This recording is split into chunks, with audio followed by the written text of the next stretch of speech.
Football season over for now, but the debate about player safety continues. The good news, concussions in the NFL were down 20% this season, and things are changing at the high school level as well. A new report shows the number of kids playing the game is actually on the rise. WNCN's Phil Sanchez is taking a closer look at why.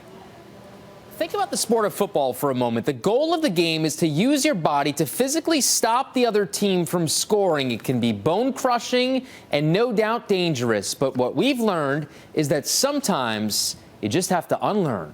Will Brown is a senior at Cardinal Gibbons High School. His days are spent in the weight room, hitting the books and hitting other players, literally.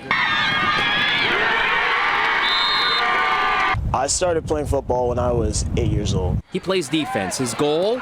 To play football at Princeton University. Luckily, he's never been injured. It has to come into your mind at some point, whether or not I'm going to get hurt. It's probably usually off the field, if anything. It might come every so often as a thought when you get in like a certain play where you don't feel all right, but you can't have that on your mind when you're playing.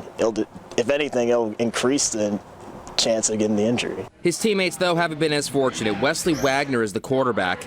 He broke his collarbone last season, and William Graham tore his ACL, but none of them have ever had a concussion.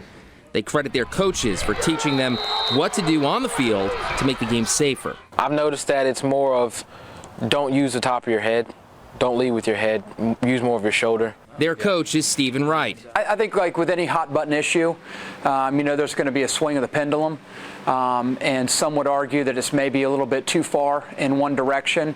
But I think what it's done is it's created a healthy discourse.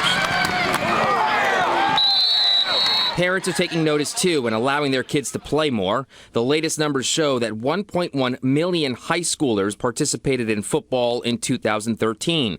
This after a 5-year decline. And here in North Carolina, the number of players was at an all-time high with more than 36,000 playing. These regions may be disrupted within the brain. Dr. Kevin Guskowitz is in charge of a study at UNC that focuses on injuries in retired athletes, mainly concussions. We've identified some associations between repetitive concussions and the likelihood of developing mild cognitive impairment, which is a precursor to Alzheimer's disease. Those with a history of 3 or more prior concussions in their professional playing career, that they are at a 3-fold risk of being diagnosed with depression after the age of 50. The research has helped change the rules of the game, things like less contact, more regulations regarding heat and hydration, and more training for coaches. But I think it's a discussion that needs to be had across all sports. And for Will Brown, like most Ivy League hopefuls, the conversation starts and ends with education.